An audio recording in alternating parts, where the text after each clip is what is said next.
Good morning, everyone.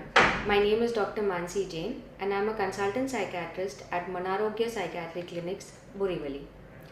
Today, I wanted to talk to you about depression. All of us know that depression is feeling sad and crying a lot. But what we don't know is that depression has a lot of other symptoms. Depression can present in many different ways, and depending upon the age group or the type of depression that you have, there might be a lot of different presentations of depression. Let's say that we know depression involves feeling sad or not feeling happy when you're doing things which earlier made us happy. But besides that, patients with depression also complain of having a lot of difficulty in concentration, memory problems, sleep problems, problems with their appetite, and problems with their sex life also.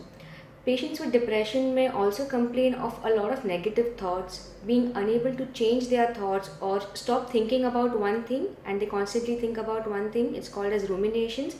And they might also have feelings of hopelessness, feeling that there is no point in living, and that is when they might actually think of harming themselves or ending their lives, which we call as suicide. So, like I said, that there are different types of depression. I wanted to tell you about high functioning depression. In high functioning depression, what happens is that though the patient is suffering from depression, he may still continue to go on with his life. He may push himself or herself to go to work. The patient may continue to meet his friends or live his normal life. But if you ask the person will tell you that there is a sense of emptiness within, of feeling sadness within. The problem with high functioning depression is that people around you might not be able to detect the depression or might not be able to figure out that you are feeling sad because you are going on with your life normally. That is why it is important to know the signs of high functioning depression so that if you have been feeling so, you go and ask for help. There is something also called as atypical depression. In atypical depression, what happens is instead of having decreased sleep and decreased appetite, patients may complain of increased sleep. They might sleep a lot and increased appetite. They might eat an extreme amount of food.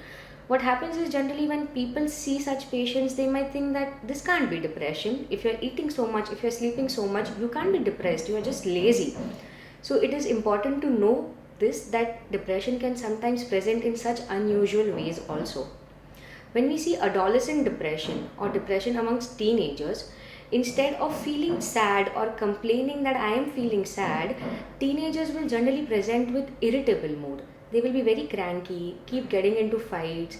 They might also show rebellious behavior, doing the opposite of what you ask them to do. And there might be a sudden decrease in their marks or academic performance. What you need to know is that teenagers or youngsters are not going to come and ask for help. If you see any of these signs and symptoms in a teenager, you should be aware that it can be a little bit of depression. What you also need to know that adolescent depression might push the teenagers or youngsters to try out drugs also. Also in adults, when we see hidden depression, what happens is that to get better or to start feeling better about themselves, patients might start drinking alcohol, using tobacco or any other kinds of drugs. When they go to the doctor or the family members, the doctors and the family members might think that, oh, this is a patient having addiction of alcohol or tobacco.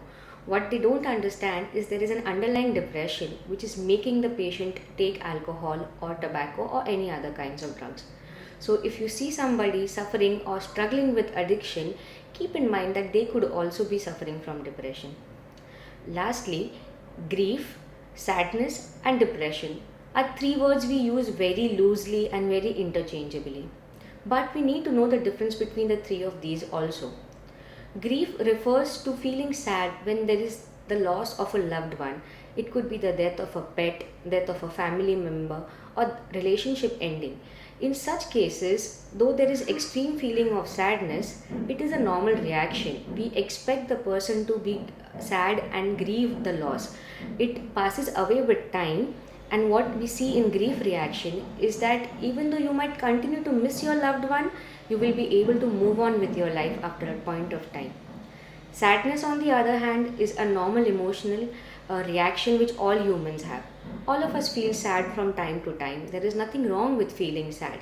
But when this sadness lasts for a very long time or interferes with your daily life, is when we have to be aware about depression. Depression is a debilitating illness. It can also be lethal. It can take lives and it can ruin the lives of family members also. In the end, if you could remember just three things about depression, you have to remember that depression can happen to anyone. And second thing is that it can be treated. And the third thing and the last and the most important thing about depression that you need to remember is that help is available. Don't hesitate in coming and asking for help, for seeking out help when you are suffering from any kinds of problems which might affect your daily life. Thank you.